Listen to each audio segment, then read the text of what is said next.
Welcome back to MoVernie live in studio. How's everyone doing?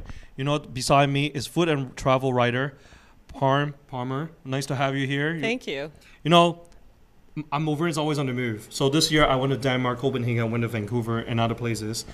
Now, 2015, I need to plan ahead, and I know a lot of TorontoPath audience will want to know what is a good spot for holiday season, Christmas, New Year's, and what about in the summer, in March break, 2015? What are some of the places that you would suggest to the audience? Yeah. Well, I was reading, when it comes to holiday travel, a lot of people tend to go to places that, are family friendly and so on. So that, people don't want to stay here and put up with the family, with the holiday celebrations and stuff. So what ends up happening is, they might book a trip to Puerto Vallarta, Mexico, or Cancun, or Florida is always a favorite. And then there's some who go further afield and they will go head down to South America, like Chile or Brazil or any of those places. But it tends to be, somewhere warm, because you know how cold it gets here in Canada. It could be. Yeah. So Parm, first of all, tell us more about yourself. Like how you realize your passion and your interest to cover not just food or not just travel, but both food and travel together. Well, I love to eat, as you know. I love to eat and I love to explore. And one of the things I found that from a very early age, I would always read books as a kid that were set in other places. So I started traveling in my very early 20s, and I haven't stopped. And now I've made it more sort of, a career. Yeah, nice. Yeah, where I'm writing about it and I get to meet interesting people and history. I think I'm a closet archaeologist, because as soon as you throw in history, old ruins, food, drink, and culture, I'm in. Now, I know you write, your stories contribute to a lot of publications such as Vancouver Sun, Planet Blue Adventures. Yeah, that's my blog. That's your blog? Yeah. And what else do you have? I've done photo essays for Slice.ca, writing for U.S. publications like Just Lux.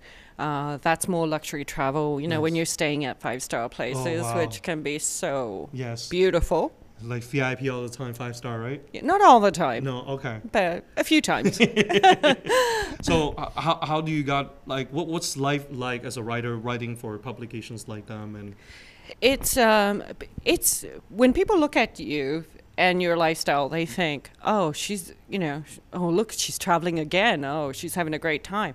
But what they don't realize is that you may be in a beautiful destination, but you're also sort of like an observer. You're capturing all this information. You're taking photographs because you're always thinking about the story and also what's going to be part of the story. And if you're too rushed, then you can't sort of feel the story as to what is it that you want to take back to people and write about. And also photography for me is a big deal as well. Yeah, I've seen a lot of pictures, which, later on we're going to show some of the pictures, beautiful pictures that you have. Now, you write, you tell the story, you decide the angle and the perspective, right? Mm-hmm. Now, would there be places where you went there and you're like, doesn't look like what I envisioned? How does that affect my storytelling? Your storytelling, and how much truth or how much genuine that will capture you? If I go to a place and I really didn't like it, then I won't write about it. Okay. It's as simple as that, because I don't want to mislead people, because, they're looking to read from these stories, and I'm a sort of a very touchy-feely type person. Mm-hmm. To me, I've got to feel the story. I've got to feel my environment, what's around me, everything, and I want, that helps me creatively put the story out there so that people feel like they're living the experience by reading the story and seeing the photographs. And people are influenced by you. Exactly. Stories. And I'm not going to write about a place that I truly didn't enjoy. That's good that you have certain guidelines that you have, and telling the truth, bringing what you believe in. Yeah, and it's been, you got to bring integrity to it. Right. So. Yes. So Parm, tell us some of the places that you have been traveling around the world. I know you have a lot, but this past year has been quite a few places. I went to South America, I went to Israel. I did the east coast of the U.S. I went to Aruba, and then I had this obsession with Montana. Okay. So I went out to Montana, and I went to a dude ranch. I went to Yellowstone. I headed down to Wyoming. I've always, big sky country, and it is big sky country, and it's beautiful. But I also wrote a piece the other day about food, what you can eat while you're in Montana, because people think nature, country, bears, log cabins, fireplaces, but there's some great food to be had there too. They have a good culinary. Can you name some chefs. of the unique food that might be just in Montana that can be found? Well, you got to eat fish. Okay. Yeah, and you've got to eat fish, trout, huckleberries, which is their state berry, which is growing anywhere in the Rocky Mountains. You got to have some of those. And also, if you're going to go huckleberry picking, if you see a bear, move away, because that's one of their favorite foods. Wow. Yeah. Now, talking about your travel, does it always involve like tour bus, or do you have any specific travel where it involves like extracurricular activity like bicycling, walking, hiking, like more physical? Yeah, it depends on what you want to set up. I mean, I like to do a lot of activity. I love, water activities, swimming, snorkeling, that kind of stuff. But also hiking. There's a lot of people who are into more sort of rigorous adventures, which probably wouldn't be me. I'm not a very good bicycle rider or a dirt bike rider, but there's a lot of people like that. And each of the trips can be very different. Like some of them are more cultural and civilized, and it's 5-star.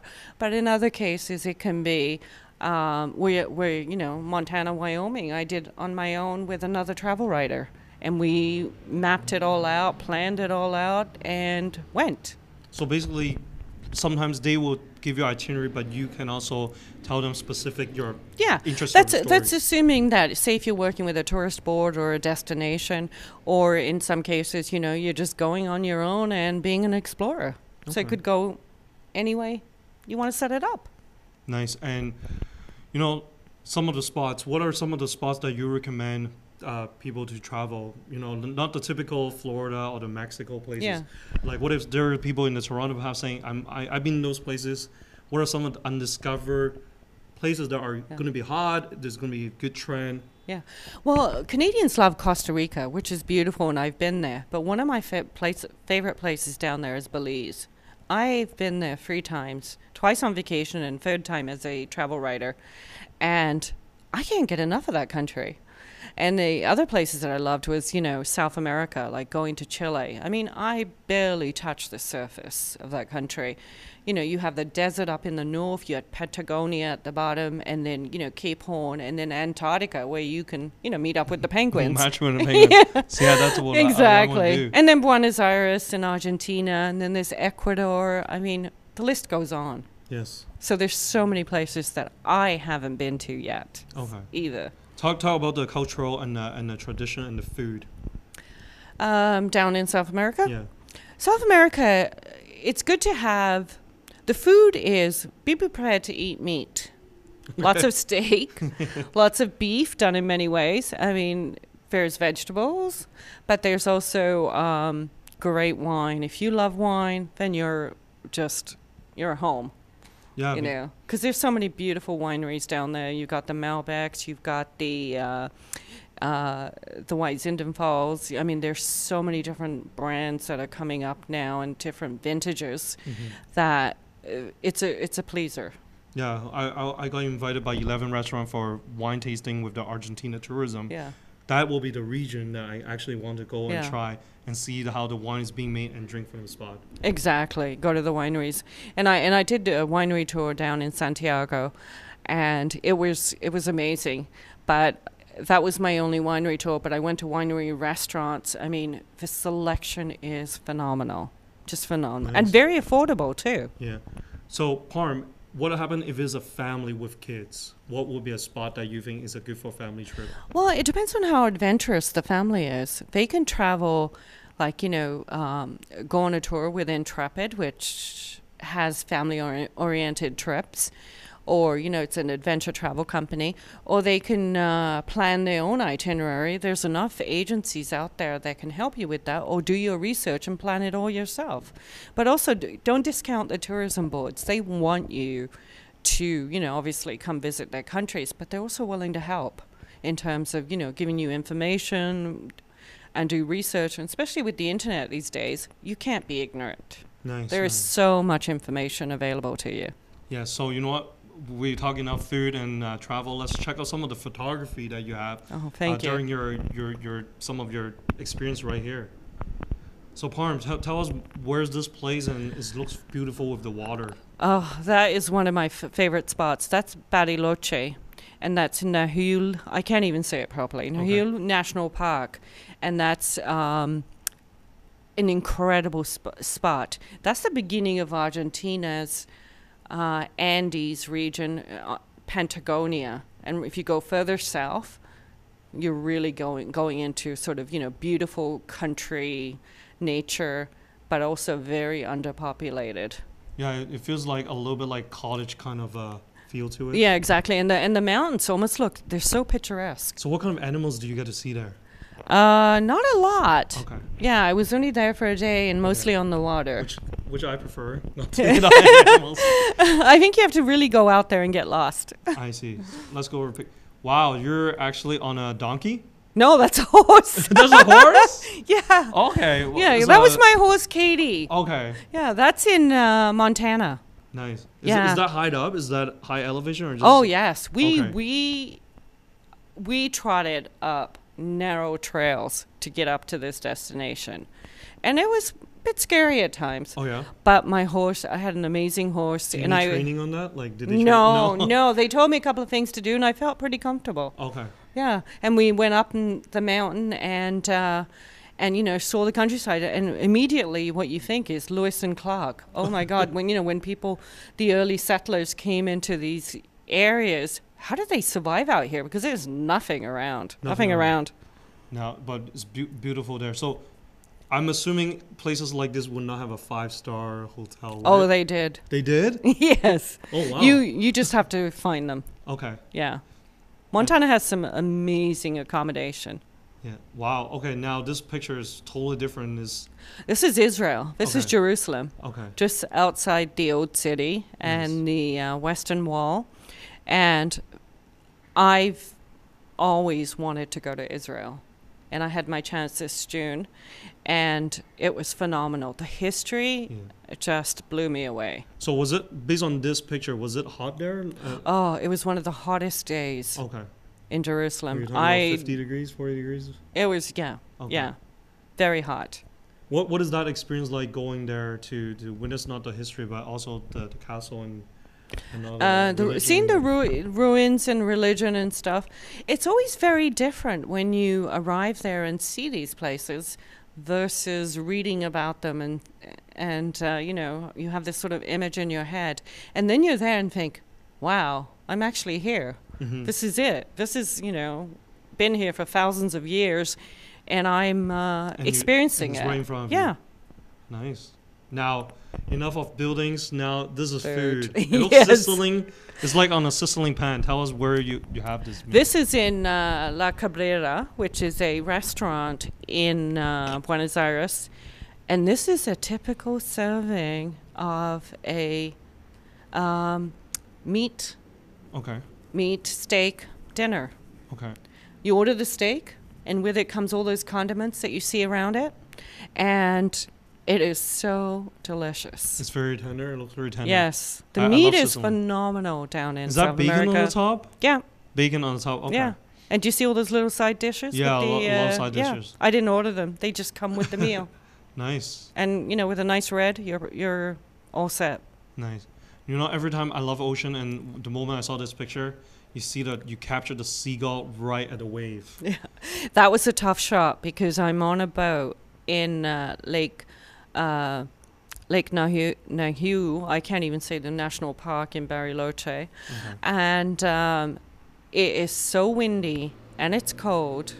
It's January, but it's very cold there because you're up in the mountains. You're 7,000 feet up, and to capture that bird, the picture from the back, you had to hold on to something because otherwise you might blow right off. Right. Now, was that boat ride just like tour on a boat, or you were going from one? No, we went to see some of the islands, the small protected forests. Okay. And also deciduous forests, that have been around since forever. And it's a tour that kind of gives you a real sense of how magnificent the park is. Nice. And then maybe there's another picture that we're going to show. Okay, when I saw this is hilarious. But I love pigs. I'm assuming those are wild Swimming pigs? pigs in Exuma. I have been to the Bahamas a number of times. This is one destination. This is a picture from a friend. Yeah, pigs with different dots and print. Yeah. This is Exuma in the Bahamas, yeah. I didn't know pigs can swim. I'll be doing that in January. Oh wow! So you already have things planned. Oh, exactly. Nice. I love pigs. So Parm, for 2015, I know you're going there. What other else do you going? Well, I hope to go to Chile, and maybe Morocco and a few other destinations. I haven't planned that far ahead yet, so I'm looking forward to that. No, normally for you, when you go to a destination, how do you choose, and what is the process before you go? Well, a lot of people travel, sometimes you get invited by the governments of those countries if they know you're a travel writer. Other times, I tend to organize a lot of my own trips. I pitch people and say, I want to come there and, can you assist me with the itinerary? Because you only have so much time. And also, to travel as much as I do, I couldn't financially do it all on my own. Mm-hmm. It's not possible. Right. Most people take traveling vacations 2-3 times a year. And every person can't really go 10 different trips in a year. Exactly. Yeah. So, but one of the things I was going to tell you about is that active holidays are big. Active holidays, more and more people are taking bicycle tours, hiking tours. I mean, hiking has always been big, walking tours. So that you'll see a lot more happening in 2015. The more physical instead of tour buses. More. Exactly. And culinary travel too. People it's great to go to a hot destination, but after a couple of days, you can only take so much sun. Right. So you want to do other things. So what are you going to do? Maybe you're going to take cooking lessons, or maybe you're going to hike, or you're going to horseback ride, or do whatever keeps you busy. Nice. If people want to follow you, where can they follow you? You can follow me on my Twitter account at Parmjit. Or go to my blog, which is planetblueadventure.com. Nice. Pretty simple. Parm, thanks for being on my show. Thank you so much for having me. It's quite a fancy just by looking at these pictures, and hopefully I can tag along one time with you.